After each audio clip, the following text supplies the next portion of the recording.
Até lá, eu já serei campeão mundial. Será uma morte gloriosa. Foi isso que disse um dos mais talentosos pilotos da Fórmula 1 antes de se chocar em um guardrail a 260 km por hora e criando um dos acidentes mais brutais da categoria. O acidente que tirou a sua vida tão rápido quanto ele era nas pistas, e até antecipou a aposentadoria de uma das maiores lendas do esporte. Como assim? Um talentoso piloto que venceu categorias antes de chegar na Fórmula 1, que era cogitado destronar lendas na década de 70, uma vitória mágica na categoria, alguns pódios e até Le Mans ele disputou. Porém, como dizia Emerson Fittipaldi, nessa época, 1 a cada 7 pilotos perdia a vida. Foi o que aconteceu com ele em um circuito lendário, mas que acidente fatal foi esse? O que realmente aconteceu? De quem foi a culpa? E por que antecipou a aposentadoria de outro piloto? Teria ele algum envolvimento no acidente? Essa é uma macabra história que circula há mais de 50 anos entre os fãs da categoria sobre um jovem talento que perdeu a vida. Só que aparentemente ele já sabia disso. A pergunta mais intrigante de hoje: como alguém já sabe que vai perder a vida correndo de Fórmula 1?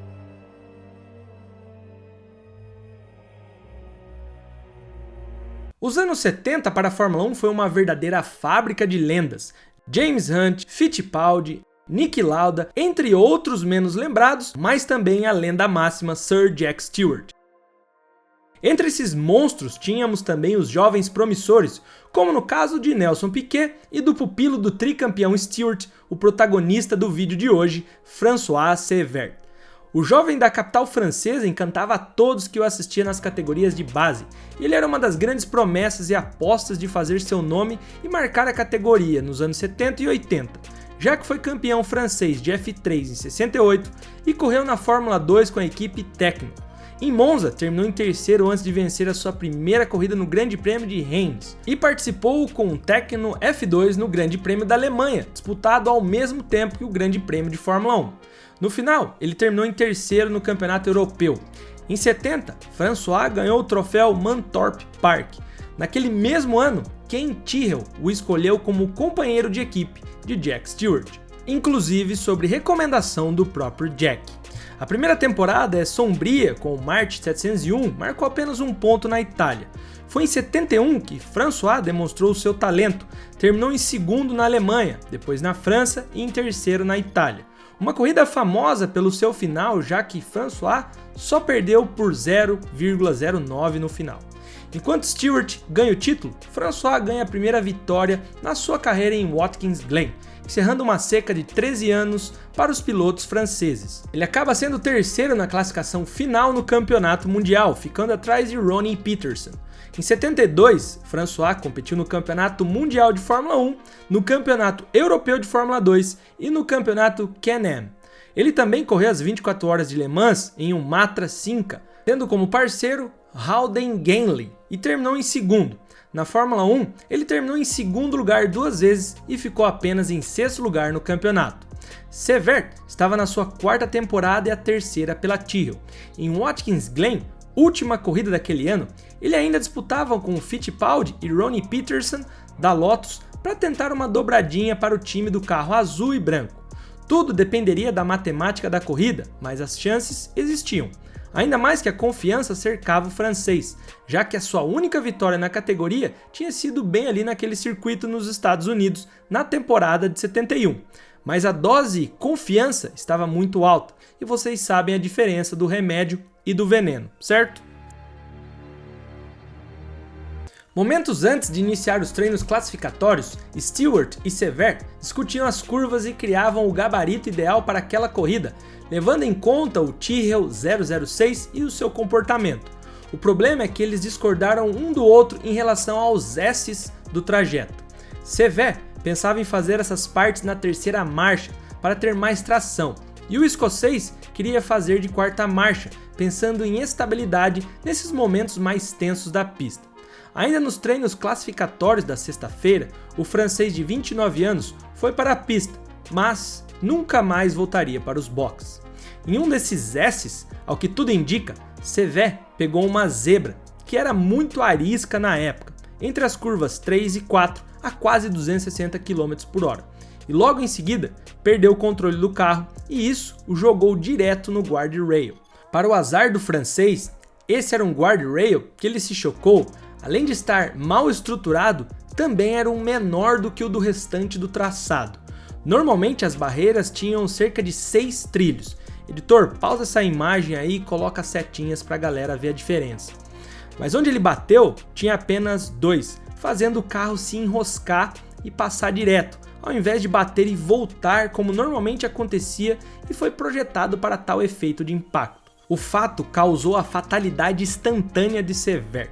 Depois do choque entre o carro número 6 e as barreiras, mal dava para saber o que era carro e o que era o piloto. Foi chocante para todos que estavam no local. Muitos pilotos pararam para tentar ajudar, como Emerson, Hale, Wood e Scheckter, mas qualquer tentativa de ajuda ali seria inútil naquela altura do campeonato. Naquele ponto, a tristeza tomou conta do lugar, pilotos, equipe, espectadores, todos perplexos. O mentor do promissor e falecido piloto, Jack Stewart, ficou dentro do carro por vários minutos, com a mão no rosto, sem acreditar no que tinha acontecido com seu amigo e companheiro. Ali, Stewart decidiu que não faria sua 100ª corrida nunca mais. O escocês anunciou naquele momento a sua aposentadoria antecipada pela profunda tristeza e a perda do seu mentorado, um talentoso amigo, que eles faziam parte da mesma garagem. Jack me ensinou como se deve analisar um carro, como se deve pensar quando se está dirigindo, a visão que se deve ter. Ele fez toda a minha educação, ele é um maestro para mim. Stewart comentou várias vezes, durante anos seguintes, sobre a morte precoce do francês, como foi dolorosa para ele. Fazer aqueles S's em terceira marcha deixava o carro muito nervoso, por isso Sever perdeu o controle do carro naquele dia. Isso quase aconteceu uma vez comigo, e por isso eu aumentei a marcha. Ele se tornou parte da minha família, era um grande atleta, uma pessoa encantadora e com grandes modos. A sua morte causou muitos danos. Mas roteirista, se um piloto de Fórmula 1 perde a vida dentro de um circuito, não era para eles cancelarem essa corrida? Na teoria, sim, na prática foi bem diferente. Isso revoltou muitos pilotos, o fato de que o francês perdeu a vida ali na hora, mas obviamente mantiveram a corrida para aquele final de semana, mesmo sobre esse grande estresse em todos os pilotos do grid. Todos rezavam pela sobrevivência do piloto da Tyrrell, porém os médicos, enfermeiros, o pessoal da FIA já sabia que o pior tinha acontecido. Bom, infelizmente e muito cruel, a Fórmula 1 já aprontou algumas, já teve sacanagens e manchas na história desse esporte que tanto amamos. Não foi a primeira naquela época e não foi a última. Mas para piorar, todos pensavam que o guardrail daquele trecho de Watkins Glen seria ajustado e repensado para o ano seguinte. Mas, em 1974, Helmut Koenig, piloto da Surtees, também perdeu a vida em Watkins Glen, decapitado da mesma forma que Sever, um ano antes, na mesma pista e pelo mesmo motivo. Guardrail mal montado e curto o suficiente para o carro atravessar os vãos entre os trilhos. Quando diziam que todo ano um perdia a vida, não era mentira. A cada 7 pilotos, um não terminava a temporada. Mas após o falecimento de Sever, começou a rolar uma história que o francês tinha um contrato, um pacto com a morte. Mas de onde surgiu isso? Não, você não ouviu errado. Se liga nessa história simplesmente bizarra que a sua namorada contou após ele deixá-la. E aqui vai de cada um acreditar. A biografia do jovem piloto foi publicada em forma de livro em 74, o editor está colocando aí na sua tela. Nele veio uma história muito macabra que assustou todo mundo, vindo de uma das pessoas mais próximas ao francês. Anne Van Malderin, a namorada de Sever, contou a seguinte história. Em 1959, Anne foi em uma vidente junto com a sua mãe. Naquela época, ela tinha 20 anos e já era casada com um cara. Quando ela chegou na casa da vidente, era tudo muito simples, e a mulher não usava bolas de cristal e nem cartas de baralho, o famoso tarô ali. O método da mulher era apenas olhar para a pessoa ou foto por um período longo que ela saberia de tudo sobre essa pessoa. Anne estava ali somente para acompanhar a sua mãe e nem ligava para essas coisas, até que a vidente olhou fixamente para ela e a chamou para conversa particular. Nem Anne, nem sua mãe, ao menos abriram a boca com qualquer informação, mas a mulher disse: "Seu casamento não vai durar. Você encontrará um jovem que vai deixar marcas profundas na sua vida e você será muito feliz. Consigo ver até os olhos azuis dele. Posso até ver o mar", disse a vidente. Mas como ela tinha acabado de se casar, embora tenha achado algo intrigante nisso, ficou curiosa, com a história da vidente. Ela apenas ignorou e tinha até esquecido da visita algum tempo depois. Até que 5 anos depois, Anne conhece Sever, de frente para o mar, em uma praia em Saint-Tropez. A situação a fez lembrar da vidente e, sem perder tempo, ela pegou uma foto deles e levou para ela. E quase 1 hora observando a foto, você encontrou ele, mas muito estranho. Tem uma imagem de uma máquina meio estranha, quebrada, tem algumas rodas, mas não vejo o corpo. É um carro de corrida, ele quer ser piloto. Vejo uma carreira brilhante pela frente. Você será feliz, mas não vai poder segurar ele. Ele não irá comemorar os seus 30 anos. Anne foi contar a experiência para Sever, que totalmente cético comentou: "Minha carreira não vai nos separar, essa mulher é louca, isso não passa de conversa fiada. Vou ir até lá e aposto que ela irá ver algo totalmente diferente para mim." Mas não foi bem assim. "Você avisou que eu iria, né? Ela previu exatamente a mesma coisa. Ela também te disse que eu não chegaria aos 30 anos? Relaxa, isso é bobagem. Como alguém pode prever o futuro? Mas não importa também, até lá eu já serei campeão mundial. Será uma morte gloriosa", disse Sever por fim. Faltando cerca de 5 meses para completar os 30 anos, François Sever não estava mais entre nós após um acidente muito similar ao que a vidente tinha visualizado. Máquina quebrada, rodas e um resquício de corpo no meio disso tudo.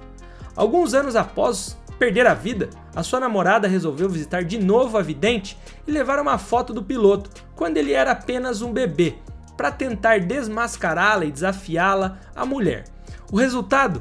Ele não está mais entre nós, ele está morto, cravou a vidente. Uma história trágica que abalou a categoria e machucou grandes pilotos da época, como Stewart e Fittipaldi. Sever era o favorito a ser campeão no ano seguinte, mas como ele deixou a Fórmula 1 dessa forma brutal e prematura, e a aposentadoria do tricampeão, a Tyrrell ficou apenas em terceiro no campeonato de construtores, com 2 pilotos novos e inexperientes a bordo naquela época. Infelizmente, aquela era uma época dura no automobilismo, onde a segurança não avançava junto com os motores extremamente potentes. Não à toa, temos várias histórias trágicas, como essa dos anos 70 e 80. Inclusive, se você lembra de alguma marcante, nos lembre aí nos comentários.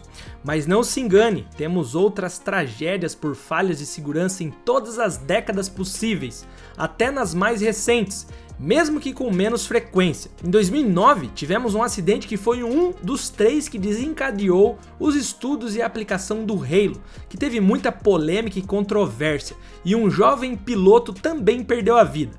Sabe de quem eu tô falando? Que acidente foi esse? Como aconteceu? Se foi na Fórmula 1? Bom, todas as respostas para suas perguntas em menos de 5 segundos.